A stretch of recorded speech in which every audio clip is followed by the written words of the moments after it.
110 నుంచి 120 నా అంచనా. రేపు ప్రభుత్వాన్ని ఏర్పాటు చేస్తామండి, చాలండి మాకు అది. ఓ మందుంటే మాత్రం మేము కాపలా కాసుకోలేము. ఆ తర్వాత చూస్తే మేము వేరే గది పెడతాం, వేరే గది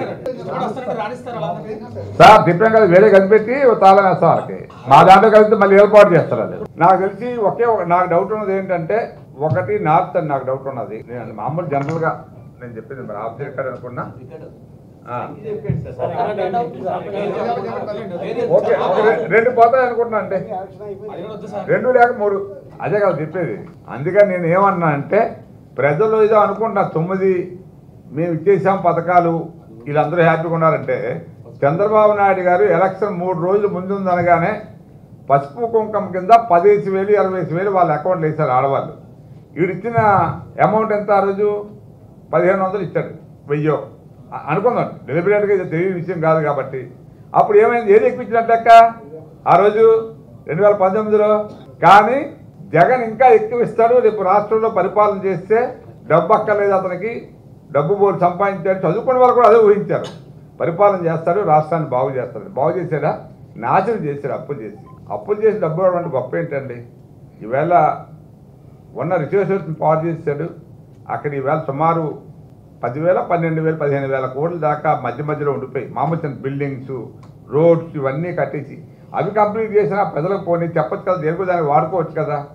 పోనీ అంతెందుకు, సెక్రటేరియట్ విశాఖపట్నంలో కడతాను, టెంపరీ సచివాలయం కానీ లేకపోతే ఏదైనా ఇక్కడ ఒక పెడతానన్నాడు.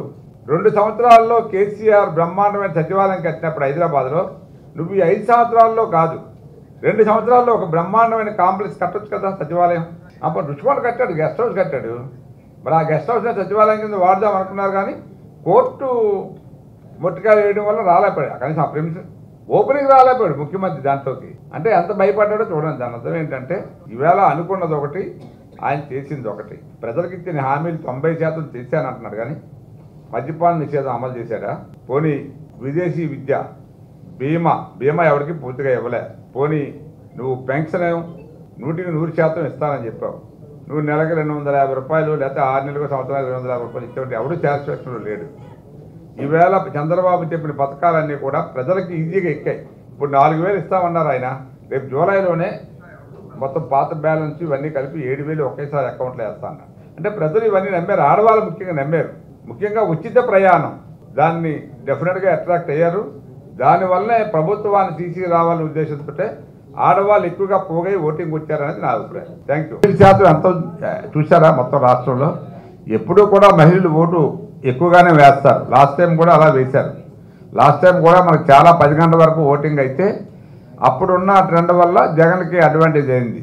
ఇప్పుడున్న ట్రెండ్ వల్ల తెలుగుదేశం పార్టీకి అడ్వాంటేజ్ అవుతుంది. ముఖ్యంగా మీరు ఒకటి గమనించాలి, ఏ ఇంట్లో ఉన్న యువత అయినా సరే ఆ పేరెంట్స్కి చెప్పి మరీ ఓట్లు మార్పిస్తారు. నేను నిజంగా అనుకుంటున్నాను. ఇప్పుడు చెప్పాను ఒక ఎగ్జాంపుల్, జామ్ మండలం ఒకటి, ఎస్కోట్లో వ్యాపార మండలం ఒకటి, పిల్లలందరూ కూడా ఎక్కడెక్కడి నుంచో వచ్చారట. వచ్చి ఫ్యామిలీ వాళ్ళని దయచేసి మీరు కూడా వెయ్యండి ఓట్లు. రేపు గవర్నమెంట్ మారకపోతే మా ఉద్యోగాలు కూడా దొరకవు, అవి కూడా పోతే మేము ఎక్కడ పోతాం. రేపు రాష్ట్రంలో నా తర్వాత ఆ తరానికైనా ఉద్యోగాలు రావాలంటే తెలుగుదేశం పార్టీ రావాలి, బాబు గారు రావాలని ఓట్లు వేశారు. కుర్రవాళ్ళు సుమారు 25 లక్షల దాకా వచ్చారని అంచనా బయట నుంచి. సో దాని సంకేతం మనం ఏమనుకుంటున్నామంటే, డెఫినెట్గా ఒక ప్రభుత్వాన్ని మార్చాలనే ఉద్దేశంతో వచ్చారనేదే ఉంది. ఎందుకంటే ప్రతి ఒక్కరిలో కోపం ఉంది. ఈవేళ మీరు ఏదో రూరల్లో మేము వెళ్ళినాం క్యాన్వాస్కి, నేను రూరల్ కూడా వెళ్ళాను. నేను ఏమమ్మా మేము ఎన్ఆర్జీఎస్ వర్క్ చేస్తున్న సుమారు 400 మంది 500 మంది పోగెత్తి అక్కడ చిన్న మీటింగ్లు పెట్టాం కొన్ని గ్రామాల్లో. వాళ్ళని అడిగాం, మీకు ఈ పథకం ఎవరు ఇస్తున్నారో తెలుసా అని అడిగాం. మాకు తెలియదండి, ఎందుకంటే అక్కడ బీజేపీ క్యాండిడేట్ పార్లమెంట్ అభ్యర్థి. చెప్పాము అప్పుడు, మీ ఇళ్లలో పథకాలు ఇస్తున్నారు కదా జగను, 2-3 పథకాలు వచ్చిన వాళ్ళు చేతులు ఎత్తమని చెప్పాను నేను. 2-3 పథకాలు, ఒకటి కాదు. జగన్ ఏదైతే 9 పథకాలు ఇచ్చారో, ఈ 9 పథకాల్లో మీకు 2-3 పథకాలు ఒక ఇంటికి వచ్చిన వాళ్ళు ఎవరు ఉంటే చేతులు ఎత్తమంటే ఒక్కరు ఎత్తలేదండి. భయపడి కాదు, కేవలము ఒకటే వస్తుందని చెప్పారు. అడిగాం కదా, అది ఒకటి వస్తున్న వాళ్ళు ఎత్తమని చెప్పాం. ఒకటి అందరికీ కూడా ఒకటే వస్తుంది ఇంటికి. జగన్ ఏమనుకుంటున్నాడంటే 90%, 98% ఈ లెక్కలు వేసుకుంటూ పోయాడు. మీకు ఒకటి చెప్పనా, మాన్యువల్ జనరల్గా హ్యూమన్ సైకాలజీ ఎలాగుండో తెలుసా? నేను రోజు ఇప్పుడు మా సత్యనానికి ఏదో పని చేసి పెడతా ఉంటాను, 10 రోజులు లేకపోతే సంవత్సరం 2 సంవత్సరాలు. ఆఖరిలో పని అడుగుతాడు. ఆ పనిగా అవలేదనుకోండి, చాలే చేశారు మా సారు, ఇలాగే మాట్లాడుతుంది, కొంతమంది అలాగే పోతారు. ఆ ఒకటి చేయలేదు కాబట్టి మొత్తం నాదంతా పోయినట్టు, నా జీవితంలో చేసిన సర్వీస్ అంతా పోయినట్టే. ఈయనకి ఈ ఈసీ ఉన్నంత కాలం వాళ్ళు ఏం పీకలేరని నా ఉద్దేశం. ప్రెస్ మీట్లోనో బహుశా ఎవరితో ప్రెస్ వాళ్ళతో మాట్లాడుతూ జగన్ గారు 1వ తారీఖు నుంచి ఇంగ్లాండ్ నుంచి వచ్చి 1వ తారీఖున విశాఖపట్నంలో ప్రమాణ స్వీకారం చేస్తారని మేము కూడా చూసాం. సో మీరు కూడా చూస్తారు, ప్రమాణం చేస్తారా లేకపోతే తట్టాబట్టా సర్దుకుంటారా అనేది చూద్దాం 1వ తారీఖు తర్వాత.